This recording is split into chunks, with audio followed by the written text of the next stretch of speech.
O rosto de Cristo, uma das imagens mais veneradas da história da humanidade. Protagonista de milhares de obras de escultores e pintores que durante séculos se espalharam pelo mundo no Oriente e Ocidente.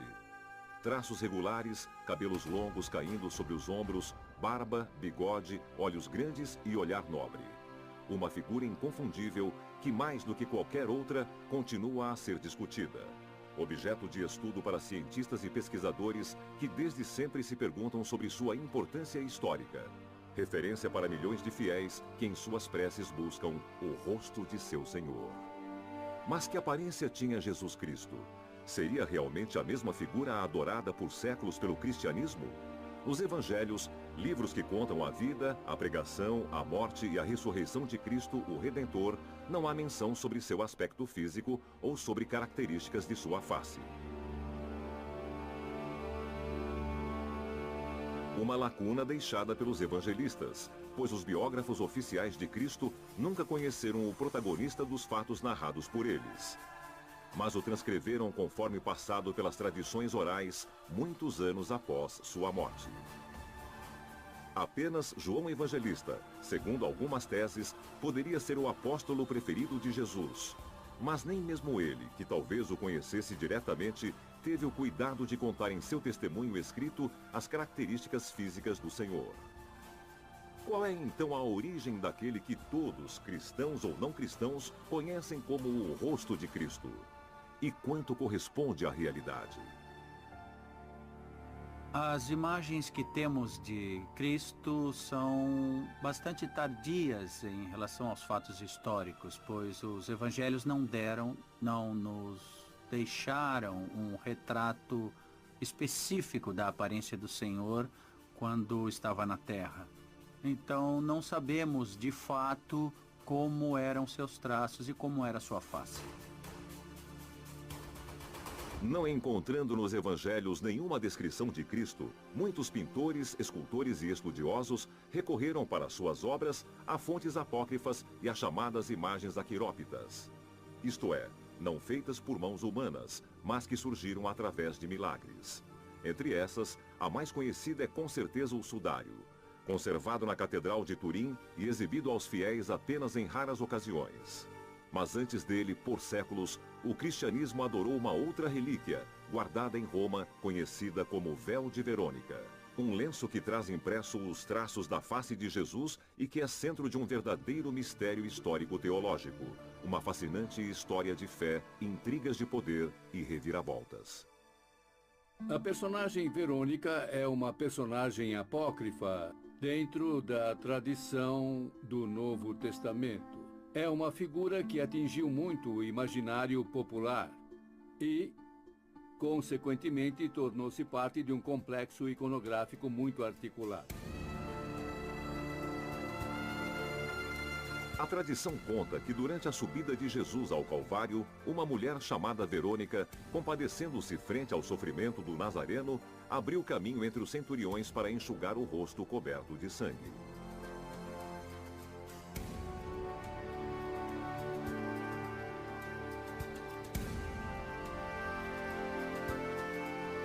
Se Verônica é uma personagem histórica ou uma figura simbólica, é um pouco difícil de dizer. Naturalmente, há escolas de pensamento e alguns a consideram um símbolo. Outros dizem que ela existiu de fato.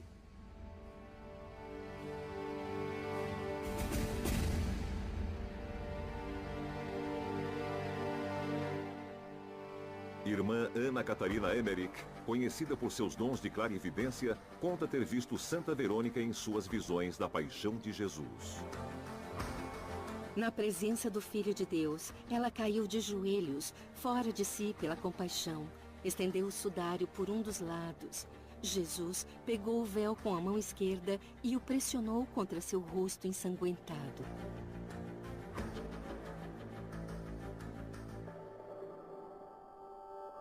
Aqueles que dizem que ela existiu de fato fazem referência a figuras presentes dentro da tradição do Novo Testamento. Especificamente a hemorroíça, uma mulher que tinha perda contínua de sangue nunca curada pelos médicos, que toca a roupa, a veste de Cristo e é curada milagrosamente.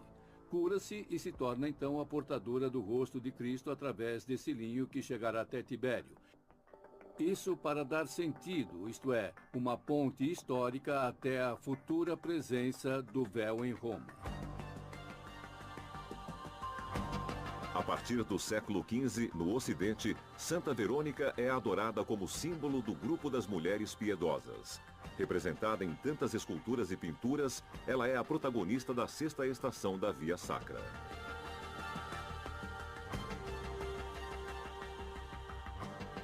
E é dedicada a ela a obra do escultor Francesco Mocchi do século XVII, localizada na Basílica de São Pedro, no Vaticano.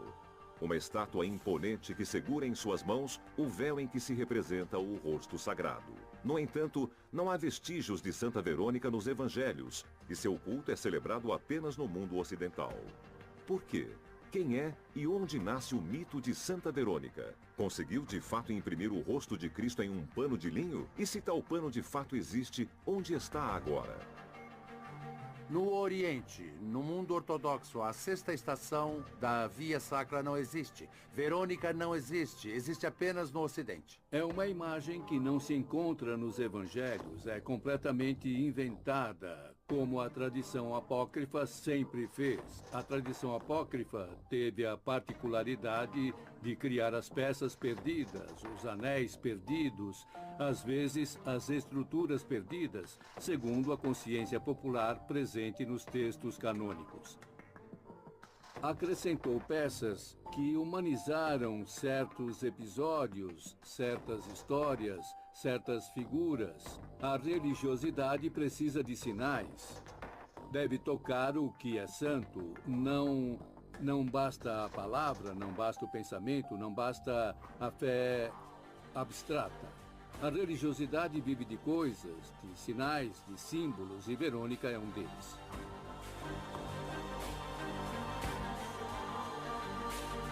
A adoração de Verônica teria começado a se espalhar na Idade Média pouco antes de 1200, com procissões anuais e indulgências para todos os que participavam. Durante as procissões, era mostrado o véu sobre o qual estava impresso o rosto santo.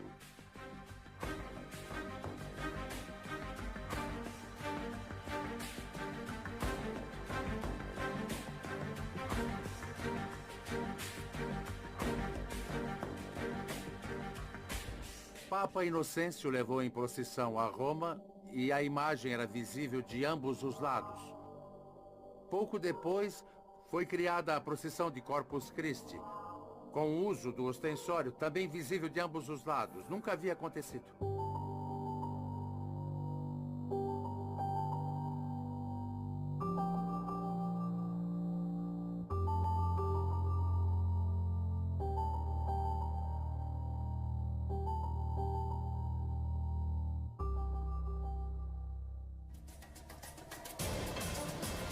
A partir do século XIV, o véu foi exposto à veneração pública, até a data do trágico saque de Roma, que é também o dia em que Verônica desaparecerá para sempre dos muros do Vaticano. Mas para tranquilizar os fiéis e não acabar com as lucrativas procissões após o furto, a igreja pôs em prática um refinado plano de desinformação, assegurando que a relíquia retornara.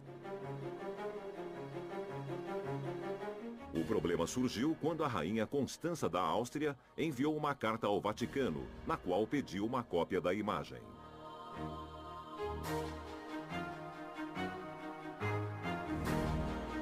Assim que a carta chegou ao seu destino, os líderes da igreja tiveram que inventar um outro plano.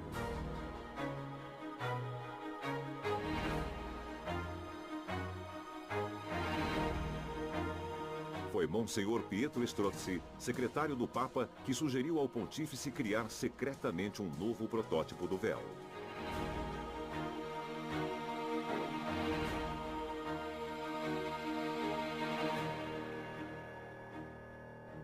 Por não ter mais o original à disposição, o novo rosto de Jesus foi pintado, por engano, com os olhos fechados.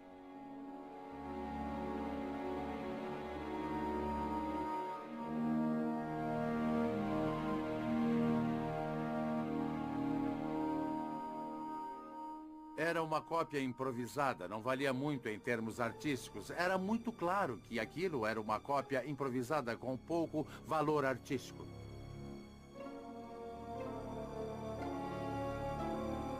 O que eu vi é uma imagem que não existe. Parece um pouco um contrassenso, mas se trata de uma pintura evidentemente deteriorada, em que não é possível distinguir mais nenhum vestígio, nem de traços, nem de contornos, evidentemente. Mas se o véu de Verônica nunca mais retornou ao Vaticano, qual foi o seu destino? Uma pergunta ainda sem resposta, mas que abre inúmeras outras interrogações. Enquanto a relíquia desaparecia em Roma durante o assalto dos Lanciquenec, em Manopello, uma cidadezinha na província de Pescara, aparecia um outro pano milagroso que, igualmente ao véu de Verônica, trazia impresso o rosto de Cristo. Inicialmente foi guardado secretamente e foi venerado publicamente apenas a partir de 1703. O rosto santo está aqui desde 1506. Mas foi levado à igreja em 1638, pois inicialmente ficou em uma casa privada. Em seguida em uma outra casa e depois foi trazido para cá. A chegada do véu a Manopello é descrito por um frade capuchinho em um manuscrito que data de 1640. Um frade capuchinho, Padre Donato da Bomba, escreveu um relatório histórico, que seria então um manuscrito em que descreve a vinda do rosto santo a Manopello.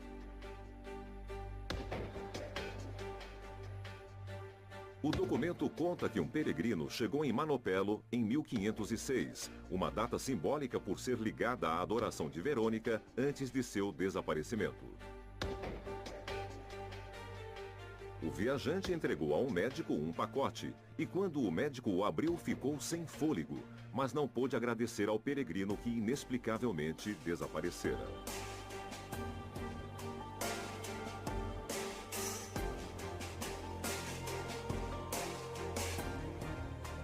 Sentindo-se presenteado por Deus, o homem guardou a imagem até o dia de sua morte, quando ela passou a outras mãos até chegar aos frades capuchinhos.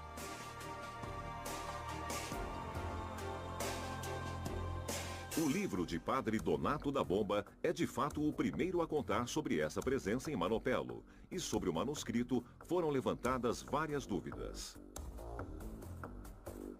Segundo as teses mais confiáveis, o documento, no qual realidade e ficção se entrelaçam cuidadosamente, teria servido apenas para legitimar a posse da relíquia pelos frades capuchinhos, uma ação preventiva contra quem pudesse reivindicar-lhe a propriedade. A relíquia havia então chegado ilegalmente a Manopello? Por qual motivo? E de quem havia sido tirada? Sabemos que por muitos anos o rosto santo foi completamente escondido dos visitantes, dos peregrinos, etc. O que também, eu acredito que seja por um certo temor dos padres capuchinhos em relação a este objeto em particular.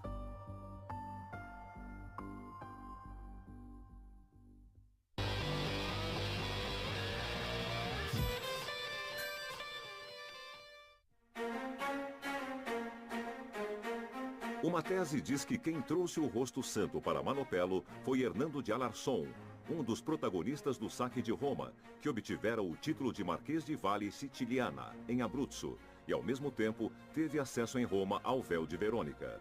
Talvez fosse sua intenção entregar a relíquia ao Papa ou ao imperador Carlos V de Habsburgo. Mas antes que pudesse fazer isso, o ataque terminou e o véu sagrado tornou-se um assunto espinhoso. Carlos V e o Papa fizeram as pazes. E a partir daquele momento, o assunto tornou-se ainda mais espinhoso, pois teria apontado o segundo comandante das tropas de Carlos V como um criminoso. Porque deter uma relíquia, a mais importante, teria sido o crime que acabou lhe custando a vida.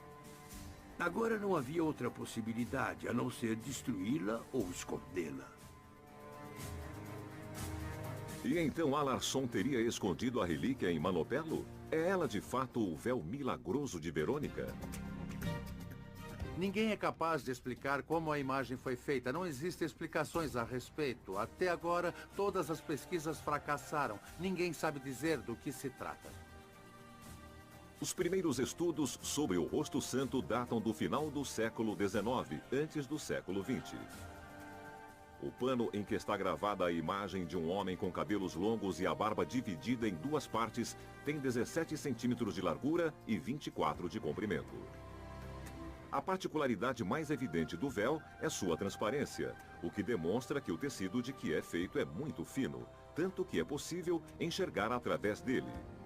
Essa característica permite que o rosto seja admirado por ambos os lados, um detalhe que lembra a relíquia de Verônica levada em procissão a Roma por volta de 1200 pelo Papa Inocêncio III. E surpreendentemente, a imagem de Cristo, gravada nos dois lados do lenço, não é idêntica de um lado ao outro, mas apresenta características diferentes. Dependendo da inclinação da luz, surgem duas imagens que são diferentes entre si e realmente nos faz pensar que é extremamente impossível que um artista de hoje consiga pintar sobre o mesmo tecido, que também é difícil de pintar porque tem características especiais, que consiga pintar precisamente duas imagens que são diferentes, mas que se somam uma à outra, formando um chiaroscuro muito particular. Quem pode ter trabalhado sobre um pano tão fino com tanta maestria? E que tecido se prestaria a tal tarefa? Não haviam hipóteses até aparecer a especialista em bisso, Chiara Vigo, que é praticamente a única especialista que existe hoje na Itália, que é capaz de trabalhar este tecido antiquíssimo com uma técnica que foi herdada.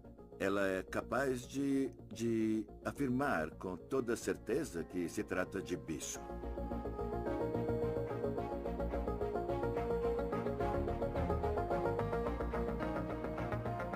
Para confirmar essa tese, intervieram os estudos de Jan Jaworski, professor de Química na Universidade de Varsóvia, que através de uma série de análises documentou como o véu de Manopelo tem uma boa chance de ser bisso marinho. 3 motivos por que deve ser bisso marinho. O bisso marinho é totalmente transparente. A imagem de Manopelo é totalmente transparente. É possível ler sem dificuldade um jornal a certa distância, a distância máxima em que ainda se pode ler, como se não existisse a imagem na frente. Segundo, apenas o bisso marinho se transforma em ouro sob o sol. Foi até chamado de ouro do mar. Nenhum outro tecido se transforma em ouro sob o sol. Terceiro, a única especialista que ainda sabe trabalhar o bisso marinho, Chiara Vigo, de Sant'Antioco, declarou claramente, imediatamente, isso é bisso marinho.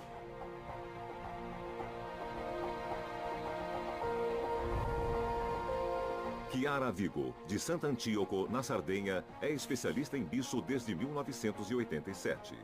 Uma fibra natural produzida pelo maior bivalve do Mediterrâneo, a Pinna nobilis.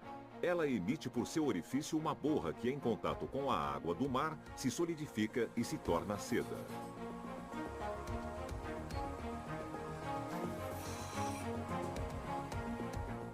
Quando eu entrei na igreja em Manopelo, já de longe eu disse, meu Deus, é bisso. Então é verdade.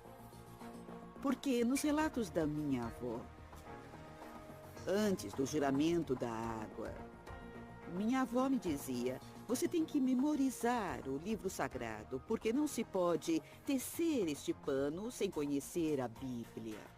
Porque dentro da Bíblia estão as informações de que um especialista em bisso precisa. Leonilde Mereu, avó de Chiara. Foi ela que apresentou à neta aquele enorme e profundo mundo de conhecimentos de que consiste o bicho marinho. O bicho marinho é produzido pelo molusco Pinha nobilis em latim e nesta área, em toda a área do arquipélago de Sultis, há uma grande difusão de moluscos e, portanto, de bicho marinho. O bicho produzido pelo Pinna nobilis é o mais famoso do mundo e cresce única e exclusivamente no mar Mediterrâneo.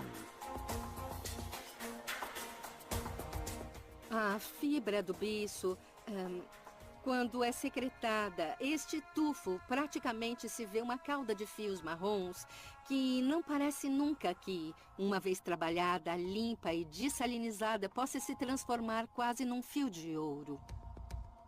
Uma fibra muito interessante, pois demonstrou ter qualidades inigualáveis do ponto de vista comercial e têxtil. Por exemplo, é resistente a fogo e a ácidos.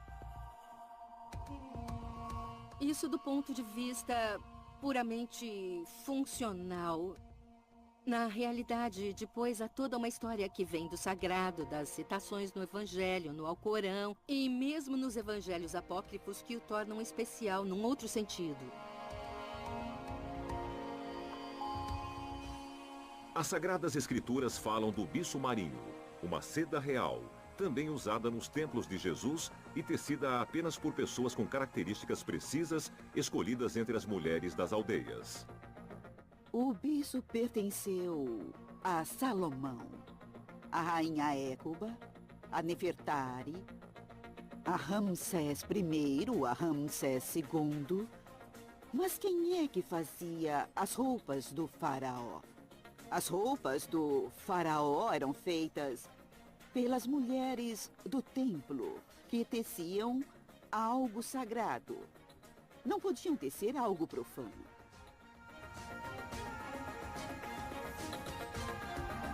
E o de Manopelo é um bicho muito antigo. Ele tem uma característica que eu, por fazer bicho, notei e outros não notaram. Por exemplo, há fundos de verde que são naturais em flocos de bicho que têm mais de 300 anos, porque no mar não havia barcos a motor. Portanto, na água não havia aditivos ou componentes químicos e, consequentemente, o bicho de Jesus de Monopelo é, como dizemos no jargão têxtil, áureo, sem crostas. Portanto, é um bicho muito antigo.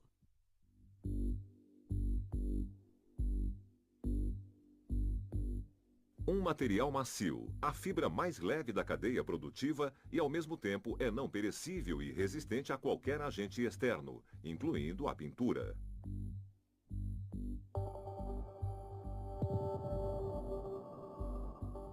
É autoextinguível, então não é possível queimá-lo. É autorrepelente, uma vez que construído. Isto é, se fizermos uma tintura à água, descobriremos que ela aparentemente pode ser vista. Então, após alguns minutos, o desenho desaparece, porque o bicho o faz sumir, come o bicho, como dizemos, por isso desaparece. O véu de Manopelo, se feito de bicho, não poderia, portanto, ter sido pintado. A imagem que traz impressa então aparecera de outra forma, talvez através de um milagre? Mas o bicho marinho é apenas uma das particularidades do pano. Notamos então que a imagem que se vê frontalmente se vê também por trás. A imagem que se vê lateralmente se vê apenas lateralmente com luz rasante. Portanto, são coisas muito estranhas. E por que então esse artista faria uma coisa tão complexa?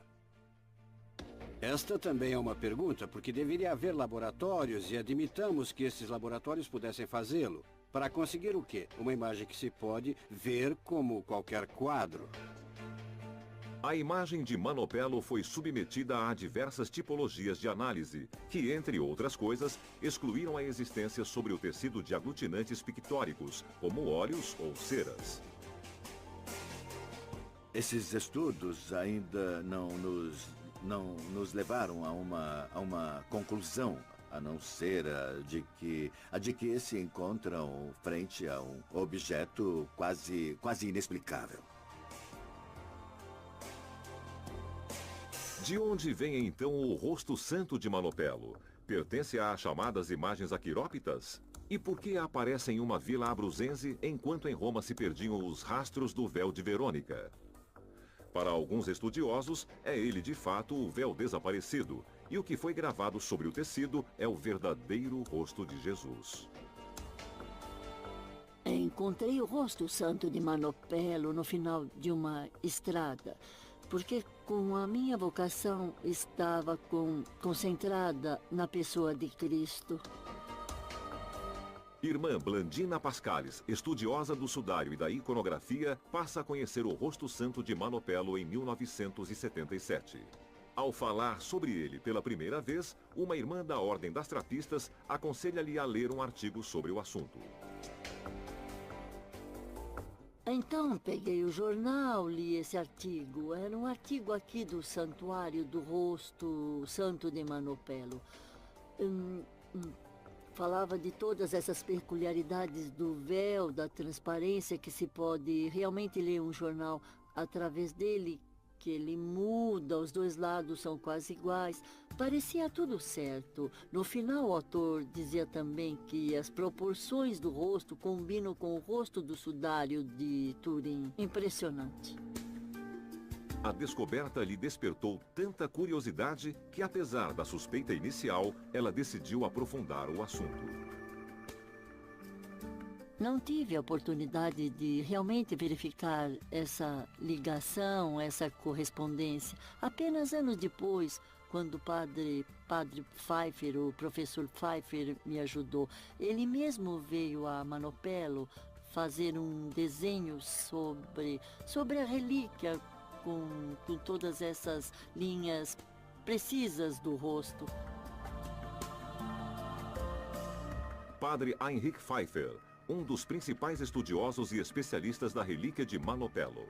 É sua e de irmã Blandina a descoberta da perfeita sobreposição do rosto santo da Vila Abruzense com o do sudário de Turim.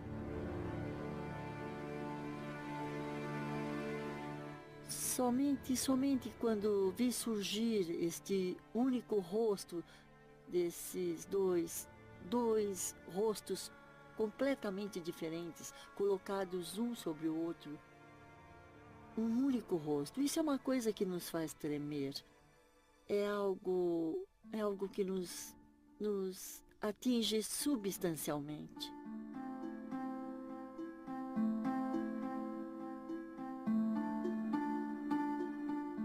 Até Maria Valtorta, conhecida como uma das maiores místicas do século XX, sugere sobrepor a imagem de Manopelo à do sudário.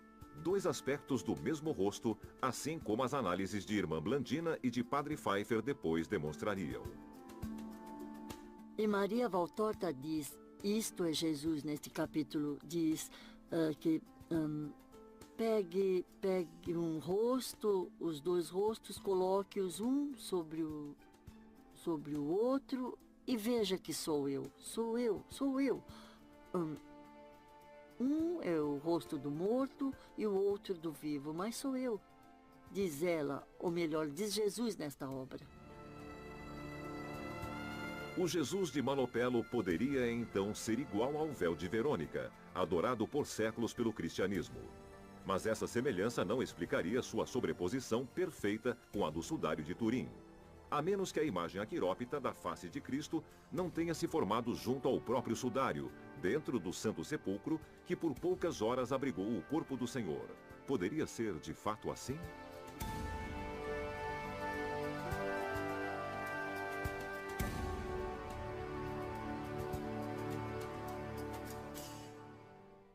O rosto santo que está em Manopelo, na minha opinião, poderia ser o sudário que estava no túmulo de Jesus. Quando cheguei em Manopelo, imediatamente tive uma sensação diferente. Disse imediatamente, esta é Verônica. Finalmente a encontramos. E essa é toda a história a ser contada, pois para mim isto está claro. Uma história que começa no Santo Sepulcro com a estupefação de Simão, Pedro e João, os dois apóstolos que, avisados por Maria Madalena, correm até o túmulo de Cristo e o encontram vazio. Maria Madalena chega ao túmulo na manhã de Páscoa. Ela não diz, o Senhor ressuscitou, mas sim, levaram-no embora. Mas não sabe para onde. Corre até os apóstolos. No túmulo, no pequeno túmulo, recolhem as mortalhas e as levam rapidamente ao cenáculo na sala da última ceia. Naquela mesma noite, narram os evangelhos, Jesus ressuscitado apareceu no meio deles. Atravessou as portas que os apóstolos, por medo dos judeus, haviam trancado.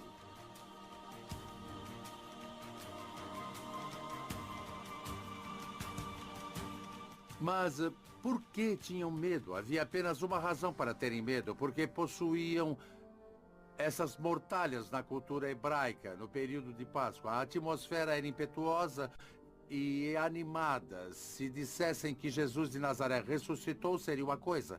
Mas se dissessem temos provas, temos as mortalhas do túmulo, os apóstolos não teriam sobrevivido, pois isso infringia duas importantes proibições. Lembremos também o mandamento, não farás para ti imagens. E aquelas eram imagens. E ainda, a pureza. Portanto, não poderia haver nada pior para infringir essas proibições do que a existência daquelas mortalhas. Por isso, desde o primeiro momento, foi necessário escondê-las.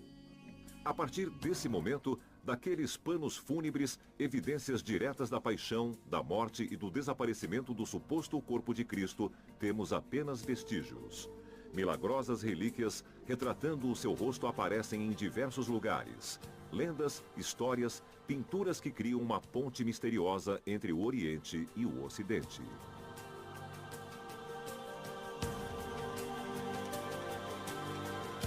Analisando a iconografia de Cristo, mas sobretudo as relíquias que reproduzem o rosto de Cristo gravado milagrosamente, sem pintura, porque se pensava que fosse de fato gravado milagrosamente, descobrimos que há muitos caminhos paralelos.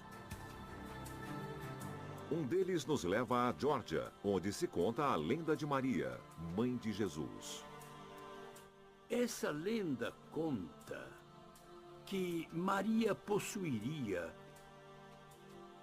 uma imagem de Cristo sobre um pano que foi produzida ao ser sobreposta ao sudário no túmulo de Jerusalém. E que quando ela rezava, colocava o véu ou pano sempre voltada para o Oriente. Um outro tecido retratando a face sagrada do Redentor teria aparecido em Camúlia, na Capadócia. E de lá, como escreveu o historiador bizantino George Cedreno, foi transportado em 574 para Constantinopla. A imagem de Camúlia é a primeira da história a ser considerada aquirópita, não feita por mãos humanas, mas produzida com arte divina. De Constantinopla, a camuliana, confiada às ondas do mar pelo patriarca Germano, teria então chegado a Roma. Depois se torna Verônica. A camuliana corresponderia então ao véu de Verônica? E há alguma relação com o tecido guardado por Maria após a morte de seu filho? Um outro caminho nos conduz a Edessa, reino do rei Abgar. Um soberano que teria recorrido a Jesus para pedir a cura de uma doença. Há muitas versões da história, mas todas têm em comum um único detalhe. O Messias da Abgar, uma imagem de seu rosto gravada milagrosamente sobre um pano, e graças àquela imagem, o rei será curado.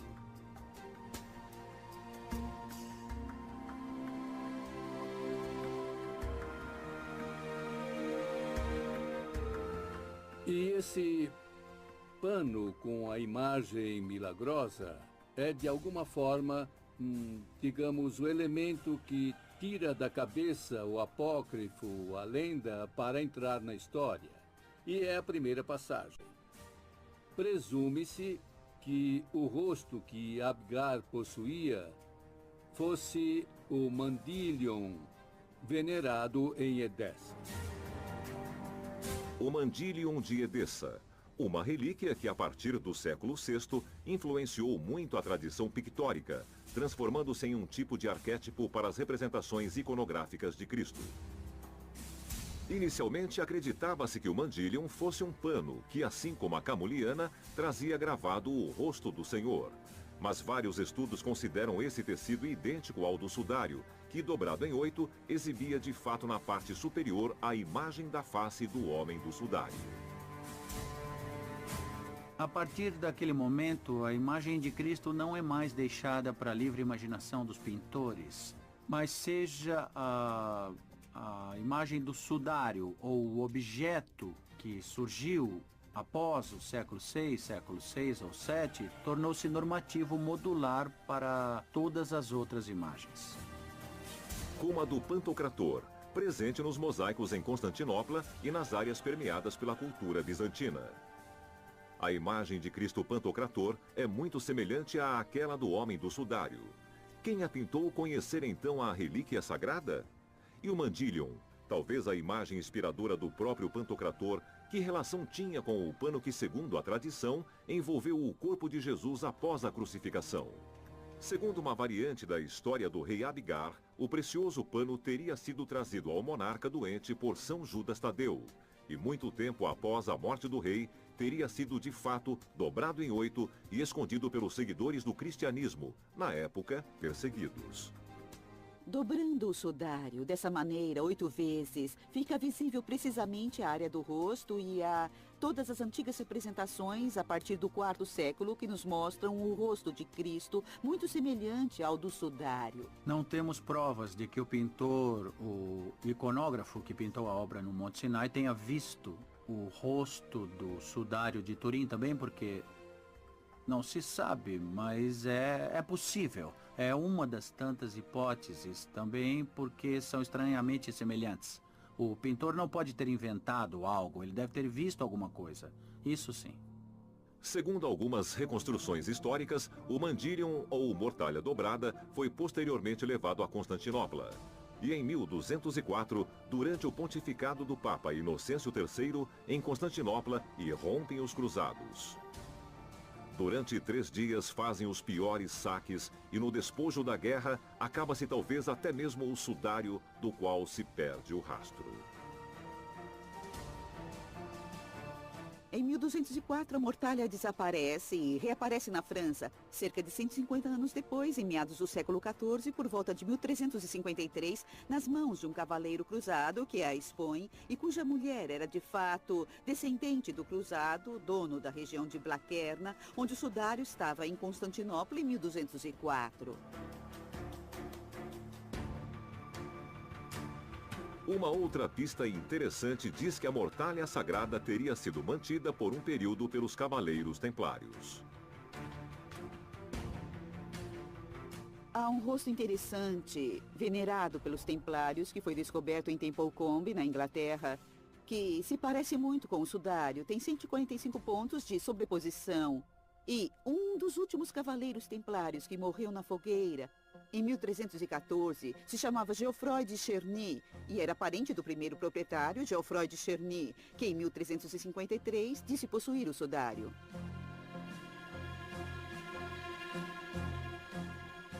Nós sabemos que os templários se interessavam muitíssimo pelas relíquias de Cristo e que eles tentaram ao máximo obtê-las. E sabemos que há documentos, em especial um documento dos templários que foram interrogados em Carcassona, no qual um deles declara explicitamente ter visto quodam lineum arbentim imaginem hominis, que quer dizer um pano de linho que trazia a imagem de um homem.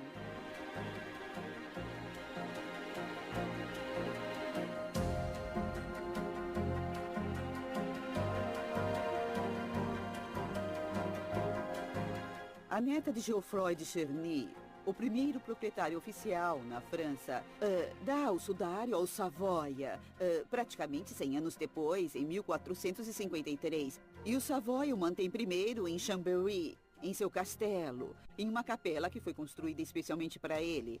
Então, em 1578, é levado a Turim.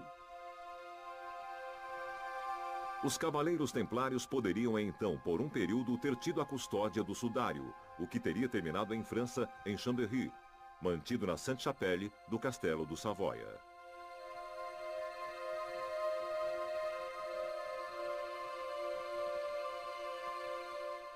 Tradicionalmente, a história do sudário sempre foi dividida em dois grandes períodos. O primeiro período partiria da sepultura de Cristo até meados do século XIV, quando o sudário aparece na Europa. O segundo período, por outro lado, é caracterizado pelo fato de existir uma documentação concreta e satisfatória que nos permite ligar com muita precisão o sudário, que em meados do século XIV aparece na França, em Lirey, nas mãos de uma família feudal, ao que hoje é mantido em Turim. E é sobre essa relíquia que, a partir da segunda metade do século XIX, são feitas várias análises com resultados surpreendentes. O impulso para as pesquisas está relacionado à primeira fotografia oficial tirada em 1898 pelo fotógrafo Secundo Pia, que pela primeira vez destacará as características surpreendentes do pano fúnebre. A primeira característica é que o pano do sudário e, portanto, sua imagem se comporta como um negativo fotográfico. Pia, ao bater essa fotografia, consegue obter a inversão de tonalidade, de níveis de luminosidade. O que aparece? Aparece o rosto do homem do sudário como se fosse visto na realidade. Uma descoberta que marca um passo histórico. Pela primeira vez podemos de fato admirar o verdadeiro rosto do homem do sudário. Talvez o verdadeiro rosto de Cristo. Devemos ter em mente que a fotografia marcou o primeiro passo para os desenvolvimentos e processamentos através do computador, e assim essa possibilidade de estudar a imagem do sudário com o computador definiu as bases para aprofundar o estudo sobre a existência de detalhes dentro da imagem do sudário, mas também principalmente para conseguir extrair a segunda característica fundamental do sudário, que é a tridimensionalidade.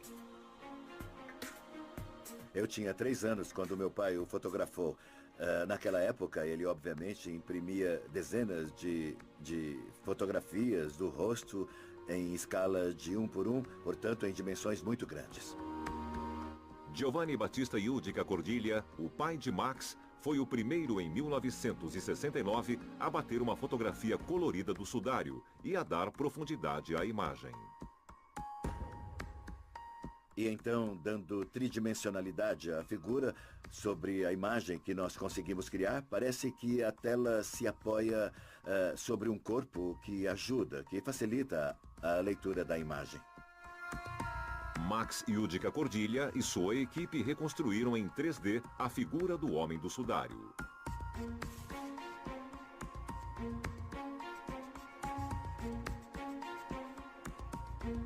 Assim como o professor Nello Balossino, que, como eles, estudou a tridimensionalidade do sudário. O resultado final é este que vem. O resultado do rosto do homem do sudário com as feridas limpas.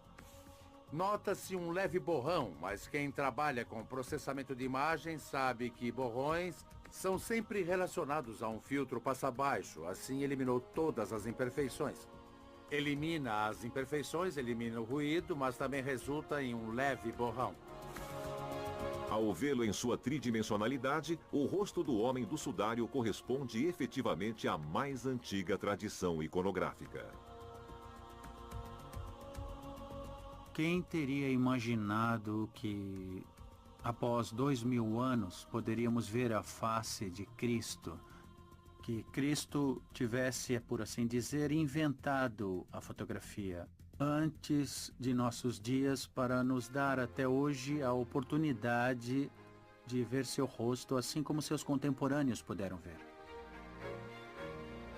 E é o mesmo rosto esculpido por Luigi Enzo Mattei, autor do Homem do Sudário, que trabalhou na criação secretamente em seu estúdio por 19 meses.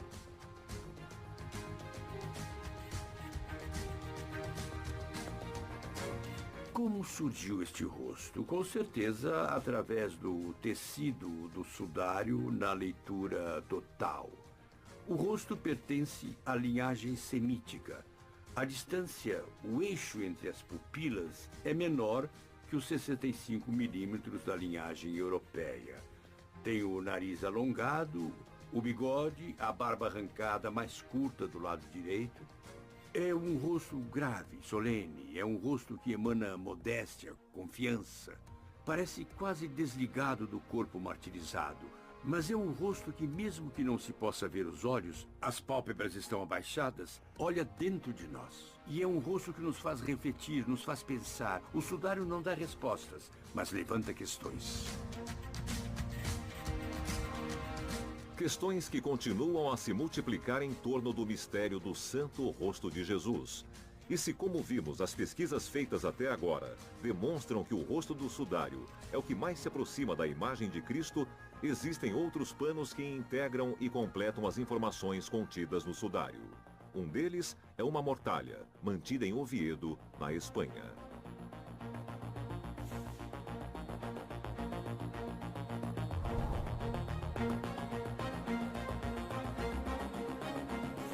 Um achado que está relacionado ao sudário de Turim é o sudário de Oviedo.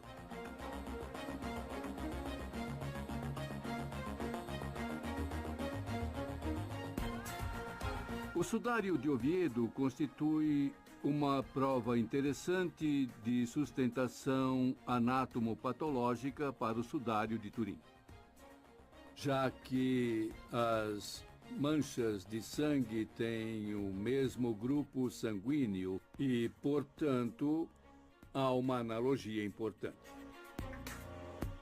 Na antiguidade, o sudário era o pano usado para envolver o rosto dos cadáveres logo após a morte, para poder transportá-los até o túmulo. O santo sudário que cobriu a cabeça do Senhor enquanto desciam da cruz está em Oviedo desde o século IX. Em nossa hipótese, está claro que o sudário era usado certamente antes do sepultamento definitivo. Cobria, portanto, a cabeça do cadáver do momento da morte até o momento em que era sepultado. O sudário de Oviedo é uma tela relativamente pequena. Mede cerca de 83 por 53 centímetros. O suficiente para envolver a cabeça de um homem. Sobre o tecido, não há vestígio de um rosto, apenas manchas de sangue. É interessante que as manchas de sangue coincidam com as que vemos no sudário de Turim. E, portanto, a existência do sudário de Oviedo foi explicada como um pano para cobrir o rosto do crucificado, no momento em que foi retirado da cruz para ser levado ao sepulcro para cobrir o rosto desfigurado. E para completar a tese sobre as extraordinárias coincidências entre o sudário de Oviedo e o sudário de Turim, interveio mais uma vez a irmã Blandina Pascalis Schlomer. Foi ela que, após ter sobreposto o véu de Manopelo sobre o sudário de Turim, colocou sobre ambos as marcas de sangue do sudário de Oviedo, pegando emprestado uma pesquisa feita antes por outros estudiosos. Esse trabalho não é meu. Peguei apenas essa sobreposição que eles elaboraram para o sudário de Turim e de Oviedo. O fluxo de sangue coincide com o rosto de Manopelo. Uma descoberta surpreendente. O sudário de Turim, o rosto de Manopelo, o sudário de Oviedo. 3 relíquias milagrosas em torno das quais giram as principais histórias e lendas do cristianismo. 3 relíquias para um único rosto? O verdadeiro rosto de Jesus Cristo? Ele mostra como foi esse momento. E o sudário de Turim mostra a situação do corpo morto. Talvez um instante antes que sua alma retornasse da sua ressurreição. É como se esse véu mostrasse seu primeiro olhar.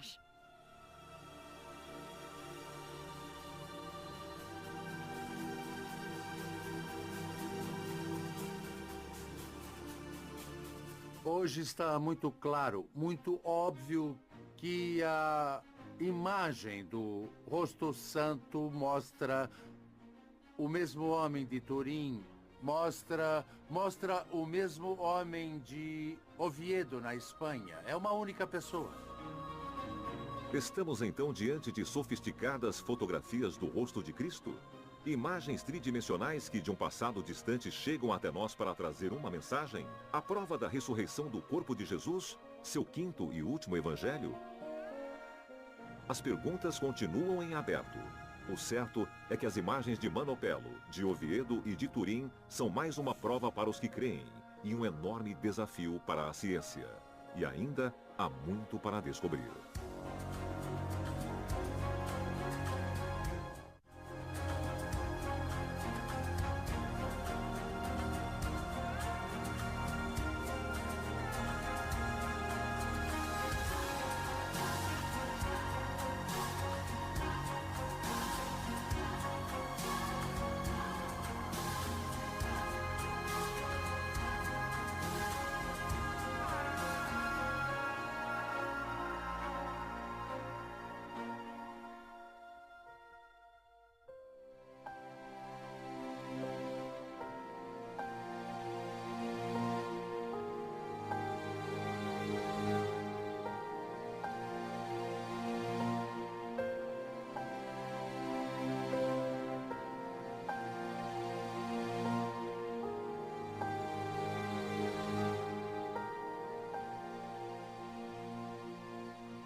Das mulheres piedosas. Representada em tantas esculturas e pinturas, ela é a protagonista da sexta estação da Via Sacra.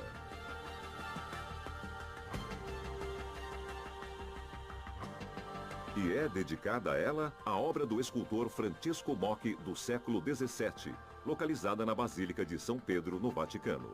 Uma estátua imponente que segura em suas mãos o véu em que se representa o rosto sagrado. No entanto, não há vestígios de Santa Verônica nos evangelhos, e seu culto é celebrado apenas no mundo ocidental. Por quê? Quem é e onde nasce o mito de Santa Verônica? Conseguiu de fato imprimir o rosto de Cristo em um pano de linho? E se tal pano de fato existe, onde está agora? No Oriente, no mundo ortodoxo, a sexta estação da Via Sacra não existe. Verônica não existe, existe apenas no Ocidente. É uma imagem que não se encontra nos evangelhos, é completamente inventada, como a tradição apócrifa sempre fez.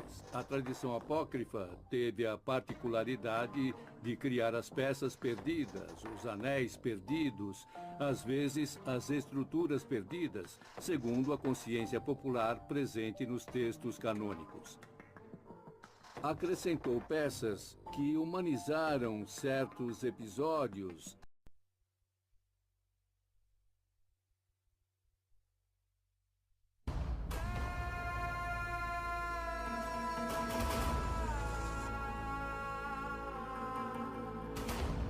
O rosto de Cristo, uma das imagens mais veneradas da história da humanidade. Protagonista de milhares de obras de escultores e pintores que durante séculos se espalharam pelo mundo no Oriente e Ocidente. Traços regulares, cabelos longos caindo sobre os ombros, barba, bigode, olhos grandes e olhar nobre. Uma figura inconfundível que, mais do que qualquer outra, continua a ser discutida. Objeto de estudo para cientistas e pesquisadores que desde sempre se perguntam sobre sua importância histórica. Referência para milhões de fiéis que em suas preces buscam o rosto de seu Senhor. Mas que aparência tinha Jesus Cristo? Seria realmente a mesma figura adorada por séculos pelo cristianismo? Os evangelhos, livros que contam a vida, a pregação, a morte e a ressurreição de Cristo, o Redentor, não há menção sobre seu aspecto físico ou sobre características de sua face.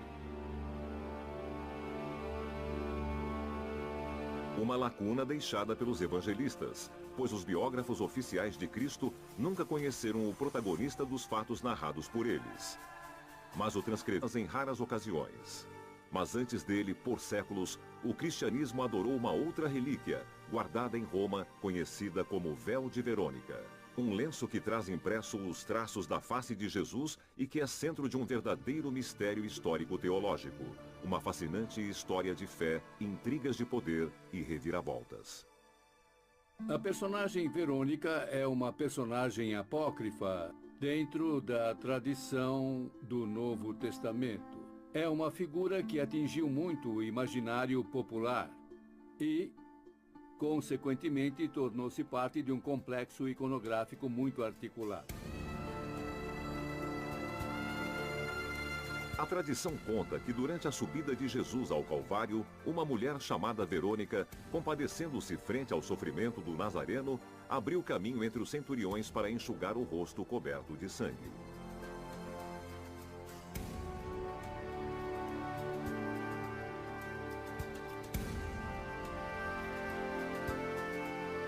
Se Verônica é uma personagem histórica ou uma figura simbólica, é um pouco difícil de dizer. Naturalmente, há escolas de pensamento e alguns a consideram um símbolo. Outros dizem que ela existiu de fato.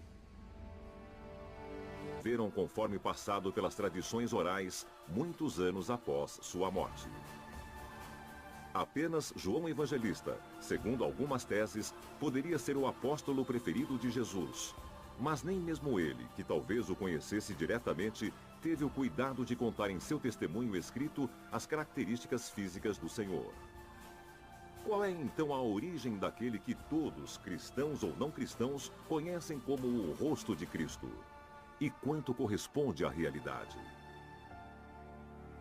As imagens que temos de Cristo são bastante tardias em relação aos fatos históricos, pois os evangelhos não nos deixaram um retrato específico da aparência do Senhor quando estava na terra.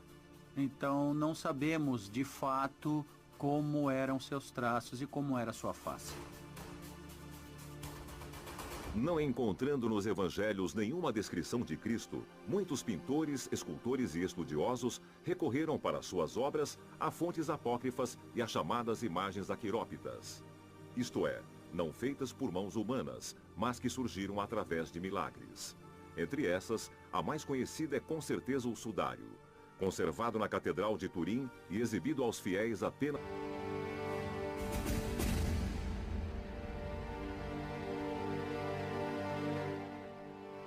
Irmã Ana Catarina Emmerich, conhecida por seus dons de clarividência, conta ter visto Santa Verônica em suas visões da paixão de Jesus.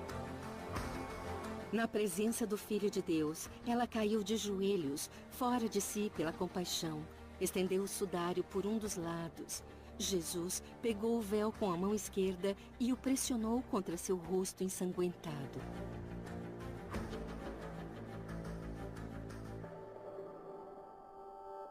Aqueles que dizem que ela existiu de fato fazem referência a figuras presentes dentro da tradição do Novo Testamento.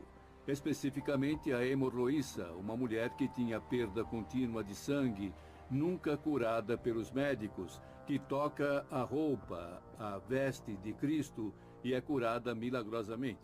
Cura-se e se torna então a portadora do rosto de Cristo através desse linho que chegará até Tibério. Isso para dar sentido, isto é, uma ponte histórica até a futura presença do véu em Roma.